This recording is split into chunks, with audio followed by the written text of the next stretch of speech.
বন্ধুরা, মানুষের সবথেকে বড় আদর্শের জায়গা হলো প্রকৃতি। মানুষ আজ পর্যন্ত যতদূর এগিয়েছে অর্থাৎ উন্নতি করেছে, তার সাথে জড়িয়ে আছে প্রকৃতি এবং প্রাকৃতিক জীবের ভূমিকাও। কিন্তু বন্ধুরা, আপনারা কি জানেন আমরা প্রকৃতির মাধ্যমে এতটা প্রভাবিত কেন? কেন প্রকৃতির থেকে বড় শিল্পী আর কেউ নেই? মানুষ পৃথিবীতে জন্ম নিয়েছে আজ থেকে প্রায় 3 লক্ষ বছর আগে, কিন্তু আজও সে প্রকৃতির সাথে লড়াই নামতে পারে না এবং প্রকৃতির সাথে টক্কর দিতে পারে না। মানুষ মঙ্গল গ্রহে মহাকাশযান পাঠিয়েছে, কিন্তু প্রকৃতির কৌশলকে কখনোই টক্কর দিতে পারেনি। বন্ধুরা, আজ আমরা প্রকৃতিতে ঘটা বেশ কিছু অদ্ভুত ঘটনা এই ভিডিওটার মাধ্যমে আপনাদের সামনে তুলে ধরব। তাহলে চলুন আর একটু দেরি না করে ভিডিওটা শুরু করা যাক। Road crossing fish. বন্ধুরা, শিরোনামটা শুনে আপনারা সকলেই বেশ অবাক হয়েছেন, কারণ মাছের তো আর পা থাকে না, তাহলে সে রাস্তা পার হবে কিভাবে? কিন্তু বন্ধুরা, এই পৃথিবীতে এমন একটা জায়গাও আছে যেখানে স্যালমন মাছদের রাস্তা পার হতে দেখা যায়।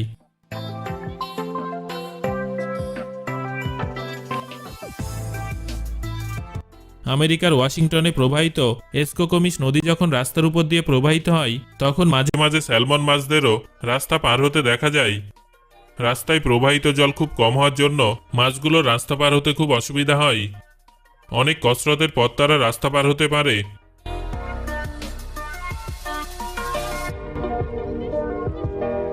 এই রাস্তায় এলে পর্যটকরা একটা বোর্ড দেখতে পান, সেখানে লেখা থাকে, সাবধান, ধীরে ধীরে গাড়ি চালান, মাছেরা রাস্তা পার হচ্ছে। এই ধরনের বোর্ড সম্ভবত পৃথিবীর আর কোথাও দেখা যায় না। বেশিরভাগ সময় এই মাছগুলো প্রচন্ড গতিতে ছুটে আসা গাড়ির নিচে চাপা পড়ে যায়। এজন্যই গাড়ির চালকদের সতর্ক করতে এই বোর্ডটা লাগানো হয়েছে। বরফের সুনামি। সুনামি কথা শুনলেই মানুষের হৃৎপিণ্ড স্তব্ধ হয়ে যায়, দম বন্ধ হয়ে আসে। যারা খুব কাছ থেকে সুনামি দেখেছেন, স্বাভাবিকভাবেই তারা কখনো এমন অভিজ্ঞতা সাক্ষী হতে চান না। 50 ফুট উঁচু সমুদ্রের ঢেউ আর সে আশ্রে পড়া ঢেউ, বিভিন্ন শহরের ধ্বংসাবশেষ, এটাই তো সুনামির ফলাফল। কিন্তু বন্ধুরা, আপনারা কি কখনো বরফের সুনামির কথা শুনেছেন? এটা একটা অদ্ভুত ও দুর্লভ প্রকারের সুনামি। যখন কোনো ঘূর্ণিঝড় বরফ জমা নদী অথবা সমুদ্রের উপরে আসতে পারে, তখনই বরফের সুনামি তৈরি হয়। 2019 সালে আমেরিকার অন্টারিওতে এমনই একটা ঘটনা দেখা গিয়েছিল। লেক এরিতে আসা বরফের সুনামি নদী সীমানা পার করে 33 ফুট উঁচু একটা বরফের দেয়াল খাড়া করে দিয়েছিল। মানুষ এমন ঘটনায় স্বাভাবিকভাবেই অবাক হয়ে গিয়েছিলেন। এই বরফ এতটাই ভারী ছিল যে কোনো সাধারণ মানুষের পক্ষে তা সরানো সম্ভব ছিল না। এটা সত্যি অনন্য একটা ঘটনা ছিল। Mars volcano. বন্ধুরা, আগ্নেয়গিরি সম্পর্কে আপনারা নিশ্চয়ই সকলে জানেন, কিন্তু আগ্নেয়গিরির লাভা কি কখনো মাটি হতে পারে? হ্যাঁ বন্ধুরা, এটা সম্ভব। কারণ পৃথিবীতে এমন জায়গাও আছে যেখানে আগ্নেয়গিরিতে লাভার পরিবর্তে মাটি বেরিয়ে আসতে দেখা যায়। আজারবাইজান দেশের গোবাস্টার স্টেট রিজার্ভে 11টা মার্স ভলক্যানো দেখা যায়। আপনারা নিশ্চয়ই ভাবছেন যে সাধারণ আগ্নেয়গিরির মতো এই মার্স ভলক্যানো অতটা ভয়ঙ্কর নয়, কিন্তু তা সত্যি নয়। কারণ এই ভলক্যানোগুলো সৃষ্টি হয় বিষাক্ত গ্যাস থেকে। যদি আপনি নিজেকে সুস্থ রাখতে চান, তবে এই ভলক্যানোগুলো থেকে দূরে থাকাই শ্রেয়। এই ভলক্যানোগুলো প্রায় 1000 বছরের পুরনো, তাই এখানকার সরকার এগুলোকে সংরক্ষিত করে রেখেছে।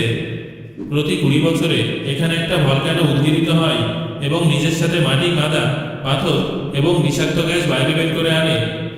এই ভলক্যানোগুলো গরম হওয়ার পরিবর্তে সাধারণত ঠান্ডা হয়ে থাকে। বেগম পাইপস। চীনের হোয়াইট মাউন্টেনে বেগম পাইপসের রহস্য খুবই গভীর। এখন আপনারা স্ক্রিনে যা দেখছেন তাকে বেগম পাইপস বলা হয়ে থাকে। এই পাইপস এই অঞ্চলে প্রায় সর্বত্র দেখা যায়। কিন্তু সবথেকে রহস্যময় এবং আশ্চর্যজনক ব্যাপার হলো, এই পাইপগুলো এখানে এলো কিভাবে? প্রায় 1.5 লক্ষ বছর আগে থেকে এগুলো এখানে আছে বলে মনে করা হয়। অর্থাৎ আমরা যে সময়ের কথা বলছি, তখন মানব সভ্যতা সবে আগুন জ্বালাতে শিখেছে। সুতরাং আপনারা নিশ্চয়ই বুঝতে পারছেন যে কোনো মানব সভ্যতার দ্বারা এই পাইপগুলো এখানে লাগানোর সম্ভাবনা আসলে কতটা কম। তাছাড়া এই অঞ্চলে মাত্র 20,000 বছর আগে থেকে মানুষ বসবাস করতে শুরু করেছিল। এর আগে মানুষের কোনো অস্তিত্ব এখানে পাওয়া যায়নি। তাহলে এই পাইপগুলো এখানে এলো কি করে, সেটা একটা বড় প্রশ্ন। এই পাইপগুলো 99% উপকরণ, ধাতু, খনিজ প্রভৃতি বলে বিজ্ঞানীদের ধারণা। কিন্তু বাকি 8% উপকরণের ব্যাপারে এখনো বিজ্ঞানীরা কিছুই জানেন না। Lava bubbles. এই পৃথিবীতে সম্ভবত এমন কোনো মানুষ নেই যিনি আগ্নেয়গিরির অগ্নুৎপাতের ফলে মিশ্রিত লাভাকে ভয় পান না।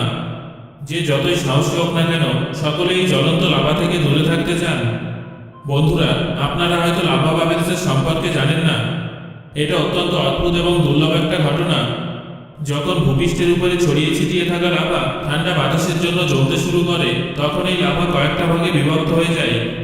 আর সবার প্রথমে তার বাইরের অংশ জমতে শুরু করে, কিন্তু ভিতরের অংশ খুবই গরম থেকে যায়। পৃথিবীতে এরকম অনেক জায়গা আছে যেখানে এই ধরনের লাভা বাবেলস পাওয়া যায়, তাই এর থেকে দূরে থাকাই শ্রেয়। এই বাবেল সমুদ্রের জলেও পাওয়া যায়, যার জন্য জলের উষ্ণতাও বেড়ে যায়। Jellyfish lake. বন্ধুরা, জেলিফিশ নামটা মাথায় এলেই মনে পড়ে যায় বিষাক্ত জেলিফিশের কামড়ে সমস্যায় পড়া মানুষজনের কথা। জেলিফিশ অর্থাৎ একটা বিষাক্ত জীবের খানিকটা এমন ধরনের ছবি আমাদের মনে ভেসে ওঠে। কিন্তু বন্ধুরা, পৃথিবীতে এমন জলাশয় আছে যেখানে কেবলমাত্র জেলিফিশই পাওয়া যায়, আর সেগুলো খুব একটা বিষাক্তও নয়, অর্থাৎ এরা কামড়ায় না। পালাও দেশে অবস্থিত এই জেলিফিশ লেক সম্পূর্ণ আলাদা। 1,20,000 বছর ধরে এই লেকের মধ্যে বেড়ে ওঠা জীব অন্যভাবে বিবর্তিত হয়েছে। এই লেকটার চারদিকে নৈসর্গিক দৃশ্য দেখলে মনটা জুড়িয়ে যায়। এই লেকে সাঁতার কাটার ব্যবস্থাও আছে এবং সেটা সুরক্ষিত বলেই মনে করা হয়, কারণ এখানকার জেলিফিশদের থেকে আপনার বিপদের কোনো আশঙ্কা নেই। অনেকে এই সুন্দর লেকটাতে এই সুন্দর জীবগুলোর সাথে সময় কাটাতে এবং ছবি তুলতে আসেন। মাকড়সার বৃষ্টি। মাকড়সা এমন একটা প্রাণী যাকে মানুষ সাধারণত পছন্দ করে না, এবং অনেকেরই মাকড়সা সম্পর্কে ফোবিয়া অর্থাৎ ভয় আছে, কারণ মাকড়সার সংস্পর্শে এলে যে ক্ষতি হতে পারে তা প্রায় সকলেই জানেন। কিন্তু এই মাকড়সার বিভিন্ন ধরনের বিশেষত্বের ফলে বিজ্ঞানীরা এদের উপর বিভিন্ন ধরনের গবেষণা করছেন। মাকড়সা নিয়ে অনেক সিনেমাও তৈরি হয়েছে, যার মধ্যে সবথেকে জনপ্রিয় হলো স্পাইডারম্যান সিরিজটা। এটা আপনারা নিশ্চয়ই দেখেছেন। কিন্তু বৃষ্টির সাথে কি মাকড়সার কোনো সম্পর্ক থাকতে পারে? নিশ্চয়ই না। কিন্তু এই পৃথিবীতে অনেকবার মাকড়সার বৃষ্টি হয়েছে। হ্যাঁ বন্ধুরা, ঠিকই শুনেছেন। এর মধ্যে সবথেকে বেশি চর্চায় এসেছিল অস্ট্রেলিয়ার একটা শহরে হওয়া মাকড়সার বৃষ্টি। 2015 সালে অস্ট্রেলিয়ার আকাশ থেকে হাজার হাজার মাকড়সা ঝরে পড়তে থাকে। এভাবে গায়ের উপর মাকড়সাকে ঝরে পড়তে দেখে মানুষ অবাক হয়ে গিয়েছিল। যদিও এই ধরনের বৃষ্টির জন্য বিশেষ কোনো ক্ষতি হয়নি, কিন্তু এই নিয়ে করা গবেষণা থেকে জানা গেছে যে অনেক মাকড়সা উঁচু উঁচু গাছে জাল বুনেছিল। প্রচণ্ড গতিসম্পন্ন বাতাস ওই জালের সাথে মাকড়সাদেরও বয়ে এনেছিল, আর তারপরেই মানুষ মাকড়সার বৃষ্টি দেখতে পায়। সো বন্ধুরা, এই ঘটনাগুলোর মধ্যে কোনটা দেখে আপনি সবথেকে বেশি অবাক হয়েছেন সেটা আমাকে কমেন্ট করে জানান। আর ভিডিওটি ভালো লাগলে একটা লাইক করুন এবং বন্ধুদের সাথে শেয়ার করুন।